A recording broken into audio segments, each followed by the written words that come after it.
מהמקום הזה קיבלתי ערכים, קיבלתי כלים לחיים. חלק מההצלחה הגדולה שלי, איפה שאני נמצא היום, זה בזכות המקום הזה.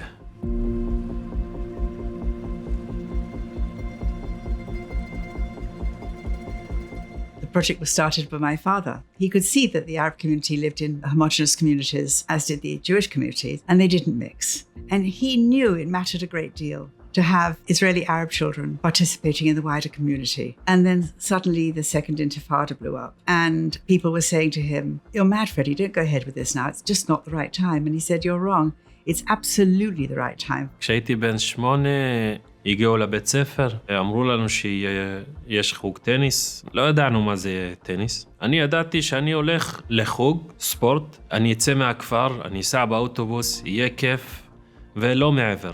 I remember Mohammed when he was 8 years old, when he was one of the first children to come to the program. He was a very keen tennis player. He was always smiling, a delightful kid.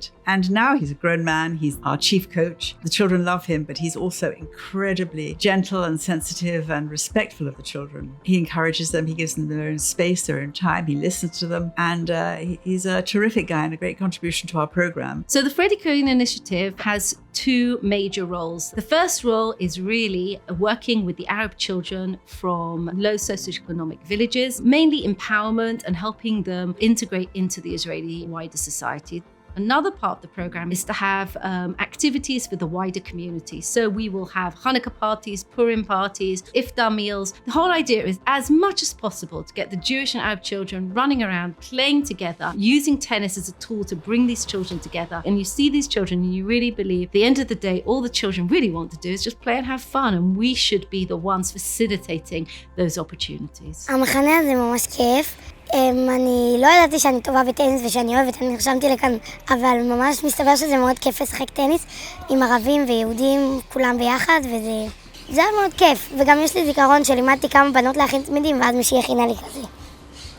Lots of people have different ideologies, but not everybody does something with their ideology. And you can believe in something and say you want peace. You can say you want to get along with everybody, but a lot of people who say that never actually go out there and talk to someone different than them. This has been taking everything I knew I believed in and putting it into action.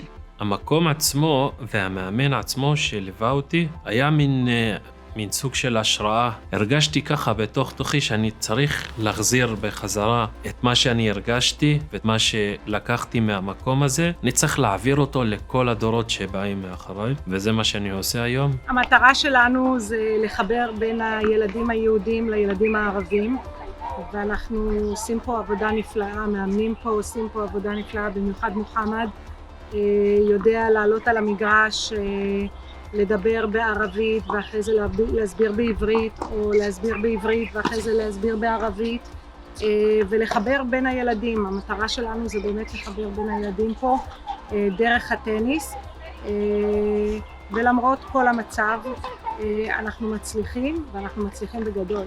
We can see the enormous difference in the children. It's quite a jump for them and a leap of trust for small children to spend time with children who speak another language, who live in the same country as you, but you've never met them before.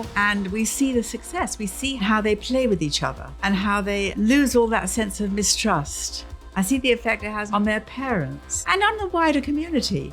This is just such a positive program with so many people who just really want to take part, really want to be here. And it's a really good, exciting atmosphere here. And that's one of the things I enjoy most working with the Freddie Krivine initiative. Not only can we see the impact, but I think that the village itself creates better relationships with the Jewish community when they see that the Jewish community is invested in giving them a hand up and helping them to be part of the wider Israeli society.